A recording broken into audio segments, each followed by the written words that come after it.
Dear friends, आज मैं आपको री इशू ऑफ फॉरफिटेड शेयर्स ये कॉन्सेप्ट समझाता हूँ कि इसके अंदर क्या टेक्निकलिटी इन्वॉल्व है। अगर आप सिंपल सी बात करें तो आप बोल सकते हैं कि सर री इशू में क्या प्रॉब्लम है। जब हम शेयर इशू करेंगे, जैसे हमने इशू में सीखा है वैसे री इशू में सीखेंगे नहीं, बट री इशू में मेरी कुछ टेक्निकलिटी इन्वॉल्व है और वही आज मैं आपको समझाऊंगा। उस कॉन्सेप्ट को समझने से पहले एक छोटा सा हमको कॉन्सेप्ट समझना पड़ेगा, हमारा लॉ क्या बोलता है, which is companies law. Shares cannot be issued at discount. What it means? Total amount received on reissue or issue or reissue of shares cannot be less than the face value. It means अगर company की share की face value 10 रुपए है तो company के पास in totality either on reissue or issue or on reissue company के पास एटलीस्ट 10 रुपए आने चाहिए, 10 से कम नहीं आने चाहिए। अगर 10 से कम आ रहे हैं, it's a violation of a company law. इस प्रोविजन को ध्यान में रखते हुए ही हमारे री इशू में कुछ टेक्निकलिटी इन्वॉल्व है। तो अब वो टेक्निकलिटी इन्वॉल्व क्या है मैं आपको बताता हूँ। Reissue of forfeited shares involve two aspects. What is maximum permissible discount on reissue of shares? अगर हम कुछ डिस्काउंट देना चाहते हैं forfeited shares के रीइशू पे, क्या डिस्काउंट है? अब आप बोलोगे सर ऊपर तो आप मना कर रहे हो कि डिस्काउंट नहीं दे सकते और यहाँ बोल रहे हो what is the maximum permissible discount. यही टेक्निकलिटी है जो मैं आपको आगे एक्सप्लेन करूंगा। And second technicality, what is net income to the company on reissue of forfeited shares? Means जब हम forfeited shares को reissue कर रहे हैं, ये दो technicality involve है, keeping in mind the law provision ये कि हमारे total issue और reissue पे फेस वैल्यू से कम पैसा नहीं आना चाहिए और ये दो टेक्निकलिटी इन्वॉल्व है। इस दोनों चीजों को मैं कॉन्सेप्ट समझाता हूँ with different examples. Suppose company forfeited 1000 shares of 10 each for non-payment of final call of ₹3 per share. अब यहाँ पे 1000 शेयर हमने फॉरफिट करे हैं, 10 रुपए की फेस वैल्यू है और शेयर होल्डर ने कितना पैसा नहीं दिया है, 3 रुपए। इसका मतलब इसने 7 रुपए हमको दे दिए हैं।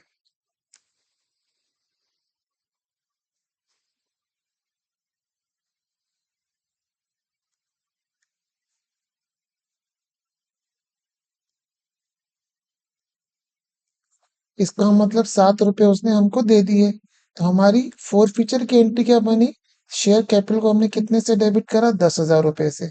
10,000 कैसे आए? हमने सीखा था प्रीवियस वीडियो में कि शेयर कैपिटल को कितने से डेबिट करते हैं? जितना पैसा मैंने कॉल करा। तो मैंने 10 रुपए पूरे कॉल करे। ये हमें कैसे पता लगा? क्योंकि उसने फाइनल कॉल 3 रुपए की पे और नहीं करी है और शेयर की फेस वैल्यू कितनी है? 10 रुपए। इसका मतलब हमने पूरे 10 रुपए कॉल करे फाइनल कॉल तक, तो हमने शेयर कैपिटल को डेबिट कर दिया 10,000 रुपए से। जितना पैसा उसने दे दिया है toward share capital, that will credit to the share for future account. तो यहाँ पे कितने आ गए? 1,000 इंटू 7 यहाँ पे आ गए और जो पैसा नहीं दिया फाइनल कॉल का वो यहाँ पे आ गया। अब ये जो शेयर फॉर फ्यूचर है, ये क्या रिप्रेजेंट कर रहा है कि अभी कंपनी को ऑन अ ग्रॉस लेवल 7,000 रुपए का फायदा हुआ है। कंपनी ने अपनी लाइबिलिटी 10 से खत्म कर दी है, बट कंपनी को 7,000 रुपए मिल चुके थे और जो 7,000 रुपए मिले हैं वो हमने एक अलग अकाउंट में डाले हैं शेयर फॉर फ्यूचर। इसका मतलब कंपनी को 7,000 रुपए 7 रुपए मिल चुके। अब इम्पोर्टेंट टू अंडरस्टैंड ये क्या कहता है, जो मैंने अभी आपको बात बोली कि शेयर फॉरफीचर ग्रॉस इनकम है, उसी को मैं यहाँ पे राइट लिख के समझा रहा हूँ। Share forfeiture account represents the gross income earn on forfeiture of share. ये मेरी जो बात हो रही है, यहाँ पे हमारी बात हो रही है कि हमें 7 रुपए या 1,000 शेयर पे 7,000 रुपए मिल चुके हैं और जो मेरी ग्रॉस इनकम है। Now what is an important point? On reissue of forfeited share, the discount per share can not exceed share forfeiture amount per share, this is a maximum discount per share. मैं आपको एक यहाँ पे समझाता हूँ चीज समझाने के लिए। सपोज कंपनी ने 1000 शेयर रीइशू कर दिए, कंपनी ने 10 रुपए का शेयर पे 8 रुपए का क्या दे दिया, डिस्काउंट दे दिया। अगर आप एंट्री पास करेंगे तो क्या एंट्री पास करेंगे, बैंक अकाउंट डेबिट 2000 रुपए शेयर फॉर फी। अभी हम टेक्निकलिटी पे नहीं जाते, बोले सर 8000 रुपए का आपने डिस्काउंट दे दिया टू शेयर कैपिटल 10,000 रुपए। बोले सर इस एंट्री में क्या गलती है, अब मैं आपको समझाता हूँ। देखिए आपने पिछले वीडियो में मेरे समझाए शेयर फॉर फ्यूचर अकाउंट क्या रिप्रेजेंट करता है, जितना पैसा टूवर्ड शेयर कैपिटल आ गया। अगर हमने ये शेयर फॉर फ्यूचर की एंट्री पास करी है, इसका मतलब कंपनी के पास 7,000 रुपए आ चुके हैं earlier on original issue of shares. अब कंपनी जब रीइशू कर रही है तो कंपनी के पास रीइशू पे कितना पैसा आ रहा है, 2,000। इसका मतलब कंपनी के पास टोटल कितना पैसा आ रहा है, 9,000। और 1,000 शेयर है, 1,000 शेयर की फेस वैल्यू के बेसिस पे अमाउंट कितना आ रहा है, 10,000। तो अगर आप देखेंगे 10,000 कंपनी की फेस वैल्यू है कॉरस्पॉन्डिंग टू 1,000 शेयर्स, और उस पे टोटलिटी में 9,000 रुपए आ रहा है, and which is a violation of a company law, जो मैंने ये लिखा है, total amount received on issue और री issue of share can not be less than the face value. तो मैं आपको यहाँ पे ये पॉइंट समझाना चाह रहा हूँ क्या, कि हमारा जब भी हम री इशू करेंगे तो वी नीड टू इंश्योर कि मेरे कंपनीज एक्ट की वायलेशन ना हो। उसको हम कैसे इंश्योर करेंगे, हमारे पास जितना शेयर फॉर फ्यूचर में पैसा आया है उसको हमने बोला क्रॉस इनकम, और हमको अगर मैक्सिमम डिस्काउंट निकालना है तो हमें क्या इंश्योर करना है, डिस्काउंट पर शेयर ऑन री issue can not be more than the share for future पर शेयर। ये चीज को मैं आपको एक एग्जांपल से समझाता हूं, उससे आपको नीचे समझ में आएगा। On for future the share for future account was ₹7,000। इस केस में ये 7 रुपए, 1,000 शेयर हमने फॉरफिट करे थे और हमको 7,000 रुपए मिले थे। इसका मतलब मेरी शेयर फॉर फ्यूचर में पर शेयर कितना अमाउंट आ रहा है, 7 रुपए। और जो हम क्या बोल रहे हैं, ये हमारी क्या है, क्रॉस इनकम है। अब ऑन री issue the maximum discount would be 7 पर शेयर।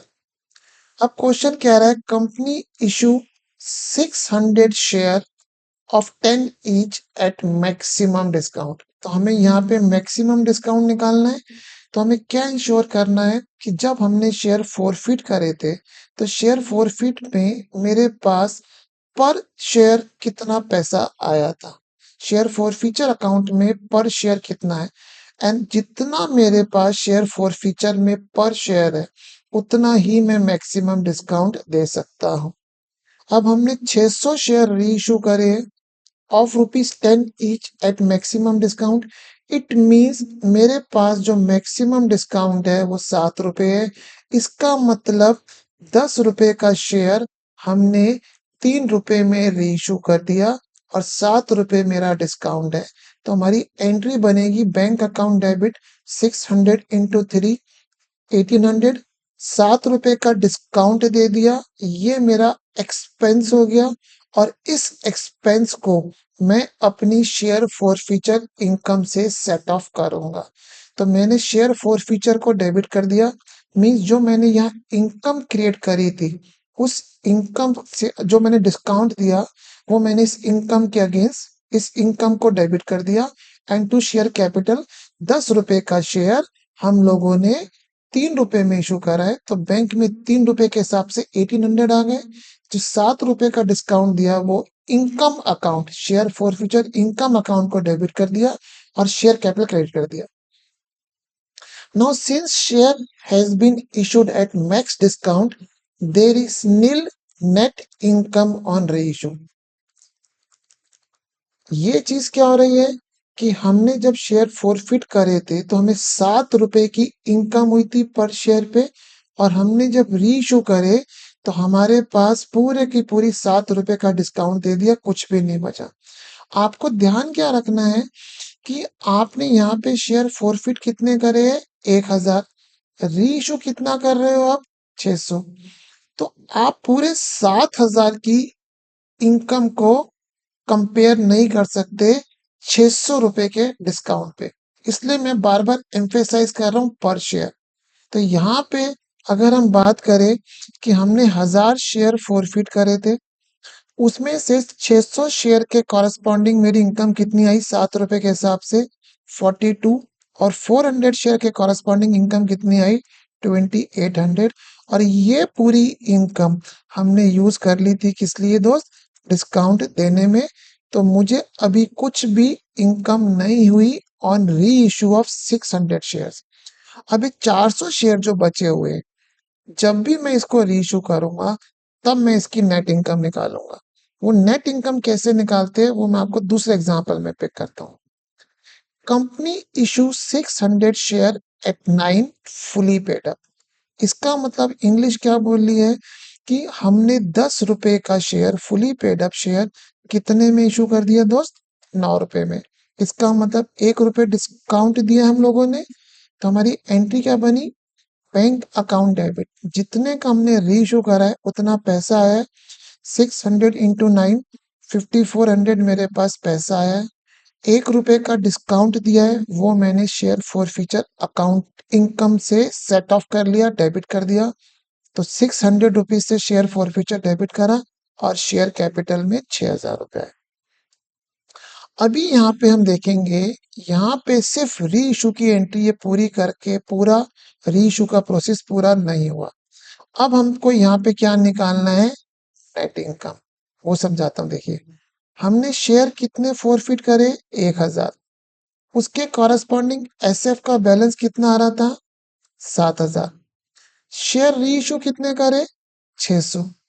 उसके कॉरेस्पॉन्डिंग एसएफ का बैलेंस कैसे आया? यूनिटरी मेथड, कि हमारे पास 1000 शेयर्स के ऊपर एसएफ, एसएफ को मैं बार बार क्या बोल रहा हूँ, ये मेरी ग्रॉस इनकम है।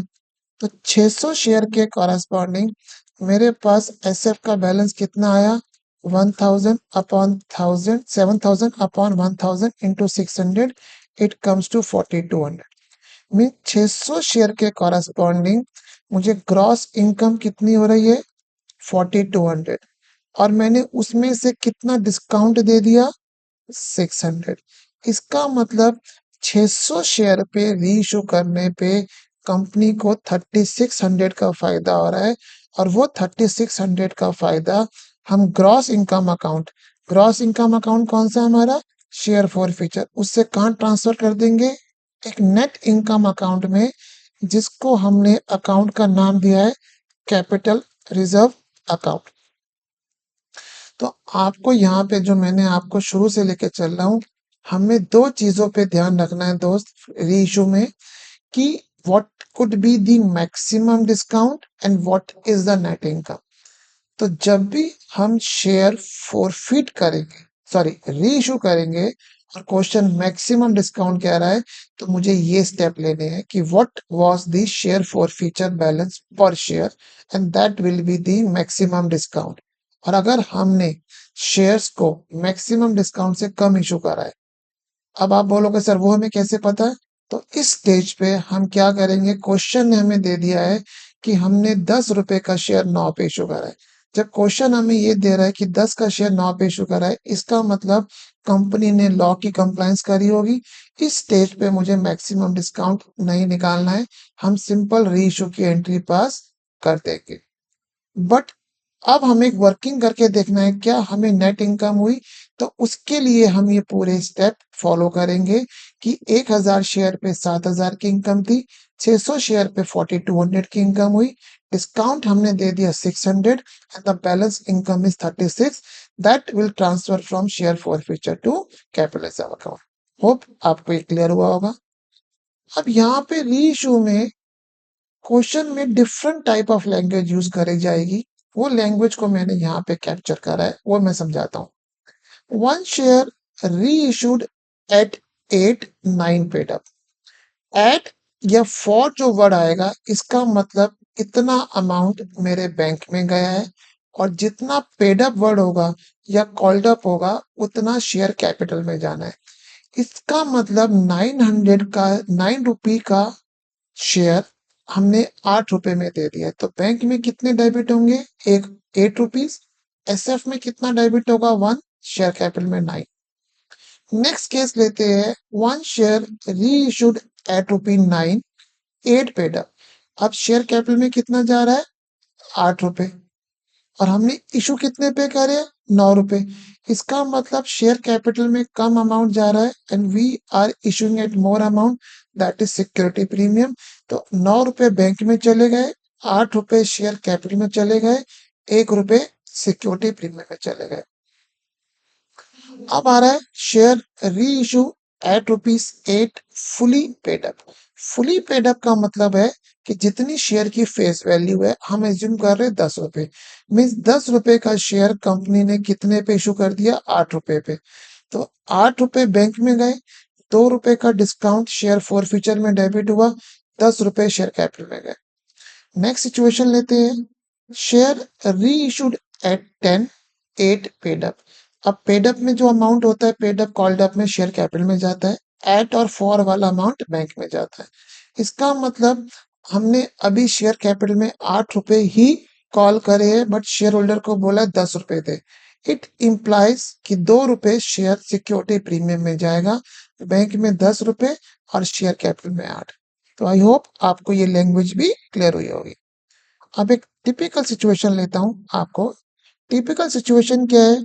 Shares of 2 person forfeited and only part of shares reissued। आपको लाइन बोलता हूं, company forfeited 1000 shares of X and 600 shares of Y and pass the following journal entry for forfeiture. Company reissue 900 share at ₹8 fully paid up, including all shares of Y। ठीक है। अब पहले मैं आपको देखो, ये फॉरफीचर की एंट्री मैंने आपको दे दी है कि जब हमने एक्स के शेयर फॉरफिट करे तो हमने 10,000 रुपए शेयर कैपिटल में डेबिट करे, शेयर फॉरफीचर में 7 डेबिट करे। इट मींस इस बंदे ने 7 रुपए पर शेयर हमको पे कर दिए, और 3 रुपए हमको उसने पे नहीं करे। वाई के शेयर फॉरफिट करे, 6,000 रुपए से शेयर कैपिटल डेबिट करी, 4800 इसने पे कर दिए। इसका मतलब अगर हम बात करें तो दिस पर्सन हैज पेड 8 रुपी पर शेयर, और 2 रुपए पर शेयर इसने पे नहीं करे। ये क्वेश्चन ने आपको एंट्री दे दी। अब हमारा जो रिक्वायरमेंट है वो है रीइशू की। तो कंपनी ने कितने शेयर इशू करे? 900 share eight ₹8 fully paid up. तो ऐड का मतलब हमारे बैंक में कितना पैसा आया है?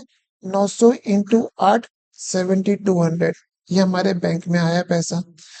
दो फुली पेड अप 8 रुपए में इशू करे हैं, 2 रुपए का मेरा डिस्काउंट हो गया, तो 900 इंटू 2 1800 रुपए मेरा डिस्काउंट हो गया। और फुली पेड अप है तो 900 इंटू 10 ये मेरे शेयर कैपिटल में चले गए। यहाँ तक तो एंट्री सिंपल है। Now the criticality lies to calculate what's the net income, and for that purpose we need to do some working। अब देखिए, एक्स के हमने कितने शेयर फॉरफिट करे थे? 1000। उस पे एसएफ का बैलेंस था 7000। वाई के हमने 600 शेयर फॉरफिट करे थे, एसएफ का बैलेंस ये था, मींस टोटल हमने 600 शेयर्स फॉरफिट करे थे, उस पे हमारा एसएफ का बैलेंस आ रहा है 11800। क्वेश्चन की रिक्वायरमेंट क्या है कि हमने जो 900 शेयर फॉरफिट रीइशू करे हैं उसमें वाई के पूरे करे। अब हमने रीइशू कितने करे? 600 शेयर वाई के। इसका मतलब हमारे पास 600 शेयर के कॉरेस्पॉन्डिंग 4800 की इनकम अवेलेबल है for the purpose of giving discount. अब हमने टोटल कितने शेयर रीइशू करे हैं? 900। इसका मतलब एक्स के कितने करे हैं? 300 बैलेंसिंग फिगर। तो जो हमने 300 शेयर रीइशू करे हैं, इसके कॉरेस्पॉन्डिंग डिस्काउंट देने के लिए कितनी इनकम अवेलेबल है? 21। ये कैसे आया? Unitary method simple. एक्स के केस में 1000 शेयर पे मेरे एसएफ का बैलेंस कितना आ रहा है? 7000। तो 300 शेयर्स पे मेरा कितना बैलेंस आएगा? 700 upon 1000 into 300, it comes to 2100। इसका मतलब जो हमने एक्स के शेयर रीइशू करे हैं उस पे मेरे को 2100 की इनकम अवेलेबल है फॉर डिस्काउंट देने के लिए, और जो मैंने वाई के 600 शेयर फॉरफिट करे हैं उसके अंदर उसके ऊपर मुझे डिस्काउंट अवेलेबल है 48। इट इम्प्लाइज कि मुझे 900 शेयर के कॉरस्पॉन्डिंग कुल 2100 प्लस 4800, दैट मीन्स 6900 का इनकम अवेलेबल है फॉर डिस्काउंट देने के लिए। और मैंने डिस्काउंट कितना दिया है दोस्त? 1800। इसका मतलब मुझे 900 शेयर के रीइशू पे 5100 की इनकम हो गई, that is 69,000 minus 1800, and that net income आई transfer to the capital reserve, share for future account debit to capital reserve. ये मेरी नेट इनकम यहाँ पे क्रिएट हुई है। तो जब हम दो शेयर होल्डर्स के शेयर फॉरफिट करके हम लोग री इशू कर रहे हैं, तो मुझे ये वर्किंग करके निकालना पड़ेगा कि what is the amount of discount available against the forfeited shares. Sorry मैं गलत बोल गया, what is the gross income available corresponding to the reissued share, और जितना डिस्काउंट दिया है वो उसमें से माइनस कर देंगे। तो होप आपको ये री इशू का कॉन्सेप्ट क्लियर हुआ होगा। Thank you.